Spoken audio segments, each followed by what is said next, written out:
Well, a few weeks ago, the Salisbury High School boys basketball team won a Class II state championship. KOMU8's Andrew Carter reports it was a memorable season for the Panthers for a number of reasons. 2 months ago, I covered the Salisbury boys basketball team in its pursuit of a state title. While learning about the team and its brother-like bond, I came across the story of one star senior who was almost a missing piece to the family tree. At 6'5", 195, Austin Francis finds comfort on the court. That's basically all I've ever lived for, is just sports. Like any senior player, he savored every last bit of high school glory, spending time in this gym, working on his game, and taking it to new heights. You won't find anyone more motivated to savor each shot, because in every bounce of the ball, every spring off the floor, Austin represents a second chance. Saw a headlight in my face, it hit and it spun me to the side, over to the right, and then I could feel the car rolling and stuff, and I just held onto the steering wheel and watched everything, and then it landed and I thought, I'm dead.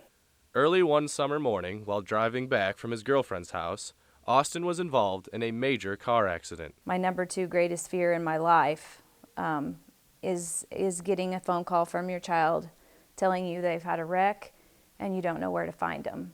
And that's exactly what happened. Once Austin's mom located the scene of the accident, her biggest fear turned into relief. I just really feel like God just saved him from it.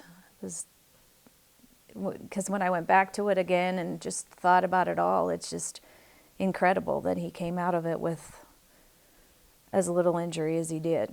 As an all-district athlete in football, track, and basketball, the accident could have put an end to sports. But miraculously, Austin only injured his knee and heel. Astonishing results when you consider all the details. Austin's lucky to be alive. The accident ended at this spot where the car burst into flames. But that was after traveling through this ditch. The accident happened 9 months ago, but you can still see pieces of the old barbed wire fence he traveled through. And that's because momentum flung him from the top of the hill where both drivers crossed at that center line. Austin's fortunate to be alive. The other driver died on impact. Sometimes it kind of feels like maybe God took my brother Philip so that Austin could live. Maybe he has greater things planned for Austin, that sort of thing. With the weight of the world on Austin's shoulders, he played every game as if it was his last. Salisbury rolled their leader through the playoffs and back into the state tournament.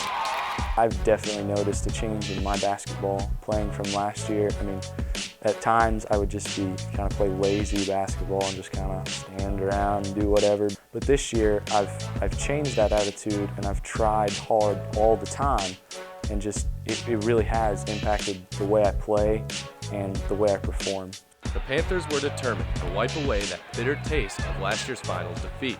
From Mizzou Arena, Class II championship, West Platte and Salisbury. The Blue Jays undefeated so far, 30-0. Their shot at redemption was led by their second chance senior. And boy, did he deliver. Zach Wyatt, one-handed bounce pass to Austin Francis, near block, turns over his left shoulder, full-away shot, it's good. It took a tragedy to see the value of a young life. The Salisbury Panthers are state champions, 70-46. Austin had his best season that almost never was. We did it. I don't know what to say. I'm gonna miss you guys. It was crazy. I mean, at the same time, you weren't like thinking about anything. You just kind of looked around and saw your brothers and the seniors that you were with, and you could just think that, man, this is the last time with them. But it's a great feeling to go out like that the way we did. The only shots left to make are the ones off the court and in the years ahead. It's ridiculous that I survived that, and it's just crazy to think that anyone would go through that and just have the injuries that I did, and just such a little minor thing in comparison to your whole life. And I think it really should give people a different outlook on life, and to help them not to take things for granted, and just to take advantage of any opportunity that's given to you and really do what you can to make it better and do your best. Austin will continue to try his best later this year in track when he goes for another state championship in the high jump.